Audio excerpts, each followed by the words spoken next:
She's gone, but she's still there. Not in body, but in you. In the tension in your shoulders. In the way you second-guess yourself before you speak.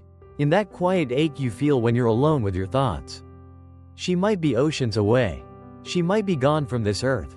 She might still text you every week. But the real version of her, the one that matters now, lives inside your nervous system. That's where the healing has to begin. Not by fixing her, but by finally facing the version of her you carry. Welcome to Color of Life. A space where we dive beneath the surface of things. Into the deep architecture of the psyche. To help you remember who you were before the world told you who to be. Now take a breath. Because the journey inward begins here. The ghost in your mind. You were taught to be polite. To forgive. To move on. But Carl Jung didn't tell us to forgive our mothers first. He told us to face them. Not as people. As psychic forces. He called it the mother complex, a system of emotional patterns buried so deep. You mistake it for your personality. It's not about her. It's about the part of you that still lives in her shadow. Before you learned to write your name. Before you knew what love really meant. She wrote her story into your nervous system. That's why this isn't just about childhood. It's about right now. Why you freeze when someone raises their voice. Why you apologize before you ask for anything. Why you feel guilt when you rest. Why intimacy feels like suffocation. You don't remember the moment it happened. But your body does. The emotional blueprint your mother handed down, whether through silence, pressure, praise, or absence, became the architecture of your inner world. And you've been living inside that blueprint ever since. This is not an attack on your mother. This is not about blame. This is about reclaiming the parts of you that got twisted into shapes just to be loved. See, no child knows how to say, this love feels conditional.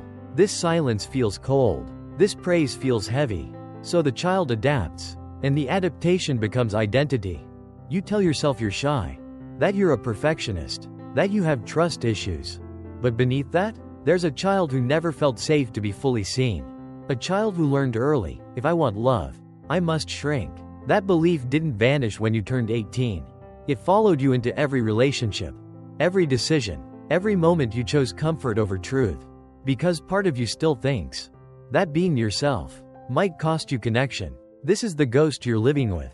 Not your actual mother, but the version of her you internalized. The one who still speaks when you hesitate. The one who flinches when you feel joy. The one who frowns when you dream too big. You see, we don't just carry memories.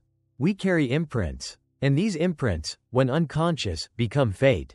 You'll date her. You'll work for her. You'll recreate her again and again in different bodies. Not because you're broken, but because your psyche is begging for resolution. You don't need to fix the past. You need to face it. Not the woman. The pattern. Because as long as you don't face the ghost in your mind, you'll keep mistaking fear for love, control for care, silence for peace. But once you name it, really name it, the pattern begins to lose power. This isn't about turning away from her. It's about finally turning toward you. It's not about her. It's about the image. Yes, your mother matters. The woman who held your hand, who packed your lunch, who sometimes yelled too loud and hugged too tight. She is part of your history. But she is not the whole story. Because what truly shapes you is the version of her that lives inside your head. The version you built in moments of confusion, silence, tension, or praise that felt like pressure. This inner mother doesn't age. She doesn't soften. She doesn't evolve unless you bring her into the light. She lives there still, as a voice, a gaze, a rule book. Don't speak. Don't ask for too much. Don't make people uncomfortable. Don't forget who you belong to. You're not just living with your past. You're living with an internal authority figure who was formed when you were too young to question anything. And here's the catch. You think that voice is you. So when you hold back your truth, it feels like self-discipline. When you dim your light, it feels like being nice. When you betray yourself to keep the peace, it feels like being good. But that's not goodness. That's survival programming. You see, children don't just remember what was said. They absorb what was implied. They read tone. They memorize the tension in a room. They notice when affection is withdrawn. The moment they step out of line. And from those 1,000 small moments, a mother image is born.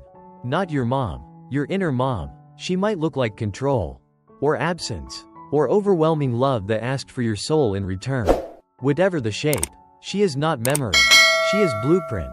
She's the reason why you pause before setting a boundary. Why your heart races when someone's disappointed. Why freedom feels unsafe, and intimacy feels like risk. She says things like, "You're selfish. You're dramatic. You should be grateful. Don't be a burden." And even when you know she's not right, you feel like she is. That's the power of the inner image. It bypasses logic. It runs beneath awareness. And it shows up in your adult life as anxiety, guilt, shame, and a chronic fear of being too much. So let's be clear. This is not about the woman sitting across the table. It's about the mirror you've been carrying since childhood. You're not just arguing with your mom. You're arguing with a ghost. A voice in your psyche. Frozen in time. And ghosts don't vanish on their own. You have to meet them. With courage. With clarity. And with a willingness to rewrite the script. Because that voice? It isn't God. It isn't truth. It isn't destiny. It's conditioning. And now that you're no longer a child, you get to choose. Do I keep obeying a voice that was never mine? Or do I finally listen to the one that's been whispering beneath it all along? The one that says, you can speak now. You can take up space. You can be your whole self. Even if it makes someone else uncomfortable. Even if she wouldn't have liked it. Because your life is no longer hers to manage. It's yours to live. The unlived life of the parent becomes the cage of the child. Carl Jung said, "Nothing has a stronger psychological effect on a child than the unlived life of the parent." Let that sink in. It's not just your mother's words that shaped you. It's her silence, her regrets, her dreams deferred and her joy denied. If she gave up on herself, you learned that dreams are dangerous. If she tolerated misery, you learned that love equals endurance. And without meaning to, you became her echo. You carried her grief without knowing it. You learned to protect her emotions before you even understood your own. This isn't about blame. It's about invisible inheritance. Because pain that isn't processed gets passed on, not through stories, through behaviors, through tension, through shame. You absorbed her fears that the world is unsafe, that love must be earned, that softness equals weakness. And now, you hesitate to live fully. Because on some level, you believe your happiness betrays her. Your freedom feels disloyal. Your light feels arrogant. Your power feels wrong. But ask yourself this: whose life are you protecting? Whose sorrow are you carrying? Whose unfinished story are you still trapped inside? Because if your soul feels stuck, it might be living a script you never agreed to write. Children don't just inherit eye color or bone structure. They inherit unresolved emotions. They inherit the emotional climate of the home. And when that climate says, "Shrink to survive," you forget you were ever meant to thrive. That's how the cage is built. Quietly, gradually, lovingly. A cage made of, be a good kid. Don't upset your mother. Make her proud. Don't become someone she wouldn't recognize. But what if who you really are is someone she never dared to be? Would you hide that version of yourself just to keep the peace with a ghost? Would you trade your truth for her comfort?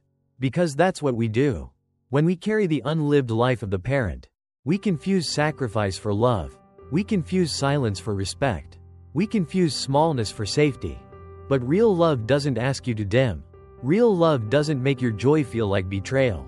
And your mother, if she was honest, might have wanted you to become exactly what she couldn't. But even if she didn't, you still have permission to live, to expand, to become. Not because she said it's okay, but because it's your soul's right to be free. The devouring mother. Not all wounds are loud. Some are wrapped in care, in overprotection, in the kind of love that feels warm until it starts to smother. Jung called her the devouring mother. Not because she's evil, but because her love consumes. This is the mother who says, "I just want what's best for you," while secretly needing you to need her. Who gives endlessly, but expects you to stay small in return. This is the mother who clings, not out of cruelty, but out of fear of being irrelevant, abandoned, or left behind. And if you grew up with her, you learned early on that freedom is dangerous, that stepping too far away might collapse the whole house. So you stayed close, physically, emotionally, psychically, not out of choice, out of survival. And this is where it gets complicated. Because how do you set boundaries with someone who fed you, loved you, sacrificed for you? How do you say no to a voice that gave you everything, but also took too much? The devouring mother doesn't scream. She whispers, "You owe me. Don't forget who was there for you. Without me, you wouldn't be here." Her love becomes a leash. Her care becomes control. And worst of all, she makes your independence feel like betrayal. So, you grow into an adult who still flinches when you speak your mind, who apologizes for needing space, who sabotages freedom because guilt feels safer than growth. But let's be clear, this guilt you feel, it isn't truth. It's programming. You were trained to believe that your happiness comes at her expense, that your success will hurt her, that becoming yourself means losing her love. But what kind of love disappears when you stop being small? That's not love. That's attachment. That's fear in disguise. And here's what Jung understood better than most. The devouring mother isn't just your mother. She's an archetype, a force. She lives in religions, in cultures, in entire family systems that teach us to worship sacrifice and fear individuality. So this isn't just personal. It's ancestral. And it takes courage to break that spell, to say, "I love you, but I won't disappear for you. I see your pain, but I won't carry it anymore. I honor your story, but I'm writing mine now." This isn't rebellion. This is rebirth. And it starts when you stop confusing closeness with emotional captivity. Because love, real love, doesn't require you to stay unfinished. It wants you whole. Why you keep repeating the same pain? You think you're making new choices. But you're not. You're repeating a pattern, over and over again, hoping it'll finally end differently. You're not falling in love. You're falling into the same emotional blueprint. A partner who doesn't listen. A boss who controls. A friend who takes more than they give. It feels familiar, doesn't it? Comfortable even. Like home. That's the trap. Because when your nervous system was wired by dysfunction, safety feels suspicious, peace feels boring, and chaos? It feels like love. Jung warned us about this. He said, until you make the unconscious conscious, it will direct your life. And you will call it fate. You keep calling it chemistry, calling it destiny, calling it just how life is. But what it really is repetition. You are trying to finish a conversation that began decades ago. One your mother never completed. Maybe she didn't hear you. Maybe she didn't hold space for your feelings.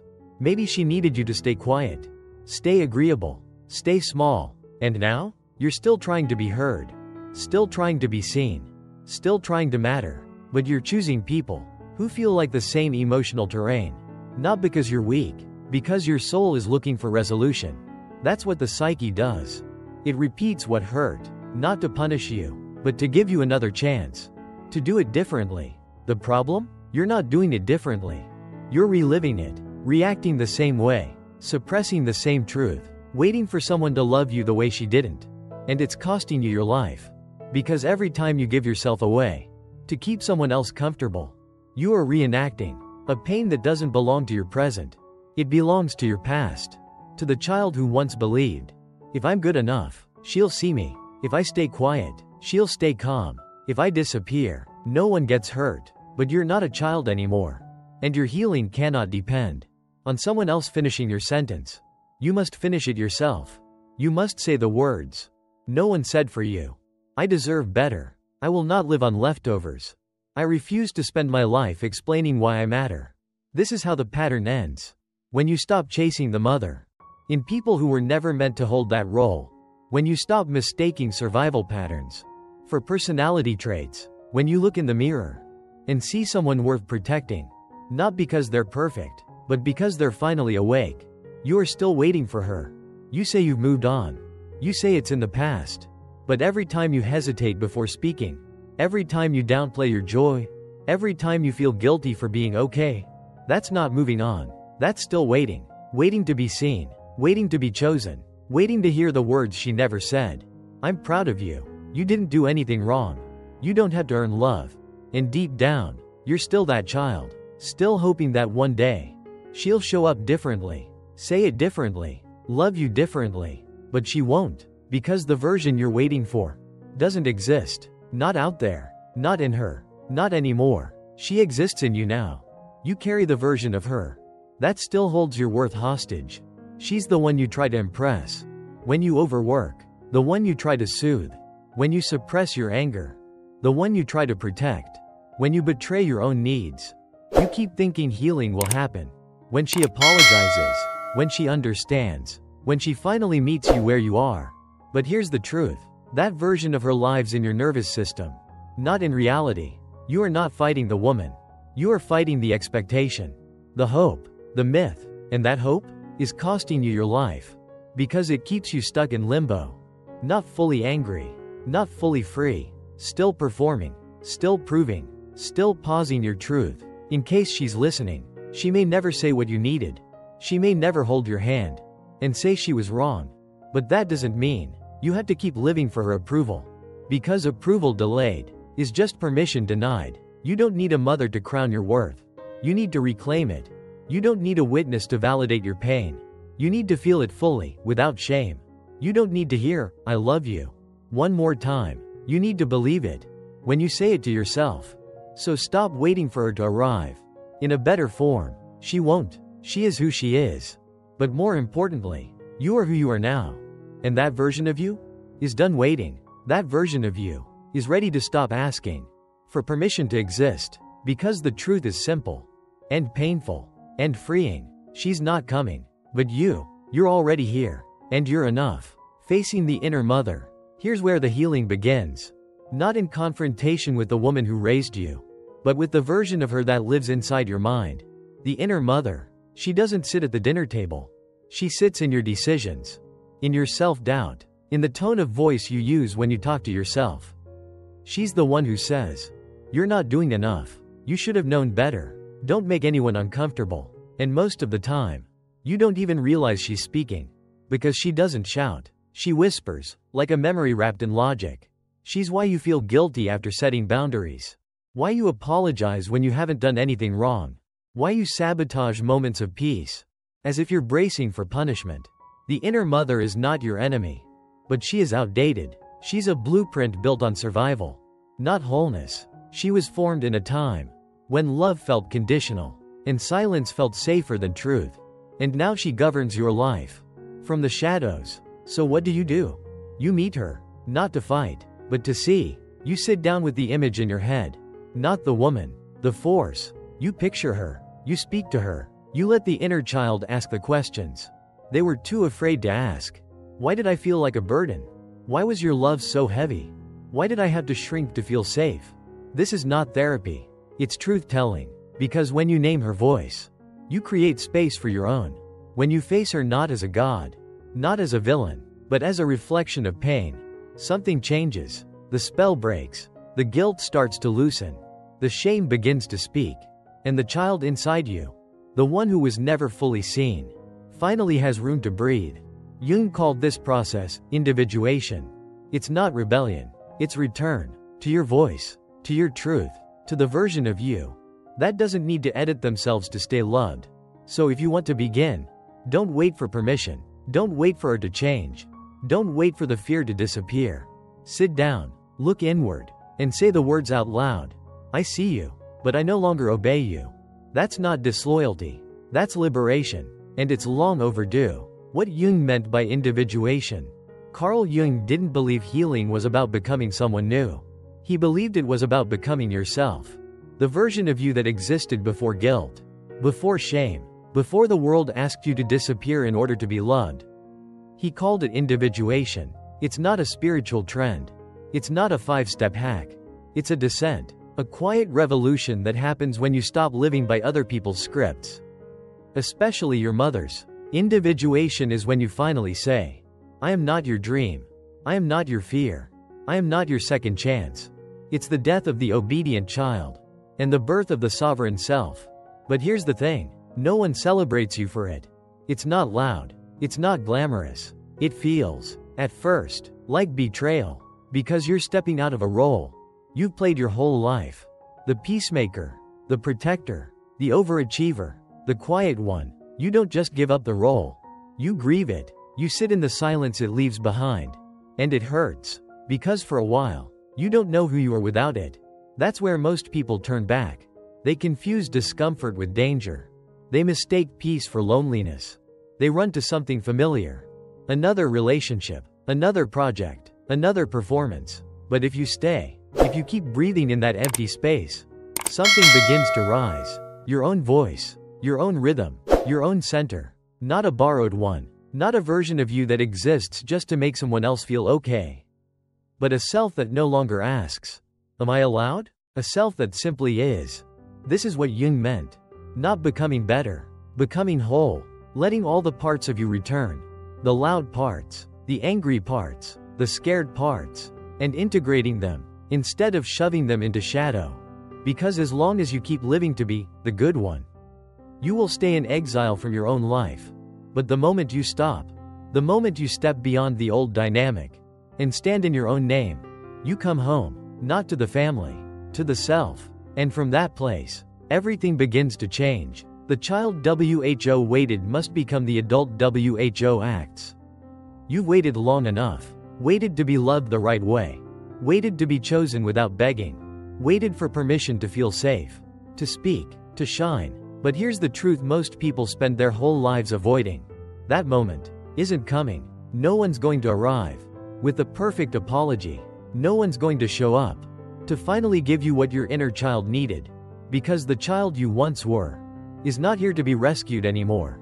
That's your job now. The child who waited, who held their breath for years hoping things would change, must become the adult who acts. That means letting go of hope as a survival strategy. That means releasing the fantasy that the people who hurt you will one day make it right. They may never understand. They may never say sorry. They may never admit they were wrong. But that doesn't mean you can't move forward. Your healing doesn't need their participation. It needs your commitment. This is where the shift happens. When you stop being the observer of your life and start being its author. When you stop asking, "What do they think of me?" and start asking, "What do I think of me?" It's not easy. There will be days when you want to go back, to shrink again, to be small, to seek comfort in the familiar ache. But that version of you, the one who waited, the one who performed, the one who stayed silent to keep the peace, that version has done enough. Now it's time to become the one who makes decisions, who draws boundaries, who protects the child inside. Not by waiting, but by leading. You don't need to become cold. You need to become clear. You don't need to become harsh. You need to become whole. Acting like an adult doesn't mean pretending you were never hurt. It means recognizing the wound and choosing to stop bleeding on things that didn't cut you. So when the fear rises, fear of judgment, fear of disapproval, fear of being alone, don't run. Stand still. Breathe. Remember, you're not the child anymore. You don't need to be chosen. You're allowed to choose yourself. That's not abandonment. That's return. Return to your own voice. Return to your body. Return to the truth that was always waiting underneath all the noise. You are already enough. Even if no one ever said it. Even if she never did. You can say it now. And that changes everything. You do not need forgiveness to be free. Let's clear something up. You don't need to forgive her to heal. You don't need to sit across from your mother, lock eyes, and say, "It's okay," because maybe it wasn't. And pretending it was won't set you free. It'll just bury the truth deeper. Forgiveness is sacred, but only when it's real. And real forgiveness doesn't come from pressure, from spiritual bypass, or from guilt dressed up as compassion. Real forgiveness is the fruit of integration, not the requirement. You don't start there. You end there, if you ever arrive at all. Jung understood this better than most. He warned that premature forgiveness can be another mask, another performance, another way we silence the parts of us that are still screaming to be heard. So here's the truth. Before you forgive, you must feel the rage, the grief, the disappointment, the ache of what never was and never will be. You must let the child speak, not to get revenge, but to stop being erased. You must stop covering her mistakes with your maturity. Stop rewriting history so it's easier to swallow. You're not a bad person for being angry. You're not unhealed because you haven't let it go. Sometimes, the most radical act is to tell the truth. She hurt me. She didn't show up. She couldn't love me in the way I needed. And then, here's the twist. You stop expecting her to. You stop waiting for her to fix it, to get it, to give you what she was never able to hold in herself. You release her not by forgiving her, but by reclaiming the power you gave away, while waiting for her to change. That's not bitterness. That's adulthood. Because forgiveness, if it comes, should never be a performance. It should be a byproduct of healing, not a shortcut to avoid it. So if you're not ready to forgive, don't. Let the scar breathe. Let the memory stand unedited. Let the truth exist without apology. You're not here to make peace with the past. You're here to make peace with yourself. And sometimes, that starts with saying, I'm not ready to forgive, but I am ready to be free. This is a threshold. There comes a moment in every healing journey when you stop looking backward and start stepping forward. That moment isn't loud. It's not dramatic. It's quiet, but it's unmistakable. It's the moment you say, I may never get what I needed from her, but I will no longer abandon myself waiting for it. That's the threshold, not of forgiveness, but of freedom. Crossing it isn't easy, because on one side, you have familiarity, even if it hurts, and on the other side, uncertainty, silence, the unknown. That's why so many people never take the step. They stay in the known pain, the old story, the same emotional loops that have kept them small for decades. But here's the truth. Healing won't come find you. You have to choose it. You have to walk through the fear of being misunderstood, of disappointing others, of being too much for the version of your mother that still lives inside your psyche. Because staying in her shadow might feel safe, but it is not life. Jung said, the privilege of a lifetime is to become who you truly are. And becoming who you truly are means leaving behind the idea that your identity must orbit someone else's needs. It means stepping out of the roles you were praised for playing. The easy one, the obedient one, the one who never made things difficult. It means allowing yourself to become complex, messy, unapologetically real, not for revenge, not to prove anything, but because your soul was never meant to be a supporting character in your mother's unfinished story. This is the turning point. You stop running circles around the past. You stop waiting for the apology. You stop shrinking when old guilt flares up. You take the first step forward. Not because it's time, but because you're finally ready to meet yourself, to hold yourself, to walk into the life you were always meant to live. It begins here, with this breath, this truth, this threshold. Don't run from it. Step through it. Final words. You've walked through memory, through silence, through shadows too heavy to name. And now, you stand on the other side. Not healed in the way people think healing looks. Not glowing, not perfect, not untouched, but real and whole. You know now that your mother lives inside you. Not just in memory, but in the rules you follow without question. In the guilt that grips you when you speak your truth. In the parts of you that still ask, am I allowed to exist like this? And the answer is yes. Even if she never said it. Even if no one ever did. You are allowed to exist. Without shrinking. Without explaining. Without negotiating your worth to fit someone else's comfort. You were never here to finish her story. You were here to begin your own. And if she couldn't see you, then let that be the last time you hide yourself, just to be loved. Let that chapter end. No more waiting for the apology. No more chasing peace by abandoning yourself. Your wholeness is not found in her recognition. It's found in your return to your voice, to your body, to the space inside you that was never meant to be controlled.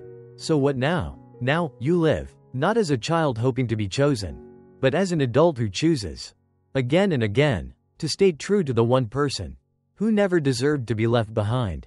You don't owe anyone a performance. You don't need to prove your healing. You don't need to explain the silence you had to step into to hear yourself think. All you need to do is keep walking, one truth at a time, one breath at a time, one boundary at a time, until your life no longer echoes someone else's pain, but radiates your own presence. That's what healing is. Not perfection, not forgetting, but remembering who you were before the world convinced you to forget. And if this message found you today, maybe it's because some part of you was already ready to remember. So take this moment, not as an end, but as a return. You are not broken. You are becoming. And here, on the quiet path back to yourself, you are finally free.